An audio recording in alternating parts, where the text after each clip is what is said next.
তো আজ দধিতে গিয়ে এরকম এরকম নাচ দেখতে পাবো, আজ শেষে এরকম এরকম ভাবে রং মাখাবে, জীবনে ভাবেছিলি না রে বাপ। তাহলে চলো ভিডিওটা সকালবেলায় ঘুম থেকে উঠে আমি সোজা চলে যাই কীর্তন দেখতে। কীর্তন দেখে এসে করে তারপর বসে যাই সবজি বানাবার জন্য। সবজি বানা শেষ করে চলে এলাম রান্না দেখার জন্য। রান্না বানানো হয়ে যাবার পর সকালে সবাই চলে এলাম মুড়ি আর ঘুগনি খেতে। এরপর দুপুরে আবার সবজি বানানো শুরু করে দেয়। তারপর আমাদের গ্রামের সকল মানুষের জন্য খাবার বানানো শুরু করে দেয়। এখন আমাদের হরিলুট শুরু হয়ে যাবে, তাই সবাই পুজো করে নি।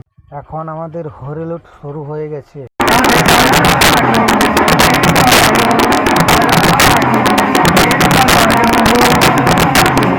সবাই একে একে রং খেলতে, তারপর শুরু করে দেয় আমাদের দধি উল্টানোর কাজ। এখন একে একে আমরা সবাই দধি উল্টানো শুরু করে দিই। তারপর বাড়ি থেকে স্নান করে দুপুরে চলে আসি খাবার খাওয়ার জন্য। তো ভিডিওটা এখানেই শেষ করছি, দেখা হবে তোমাদের সাথে অন্য কোনো একটা ভিডিও।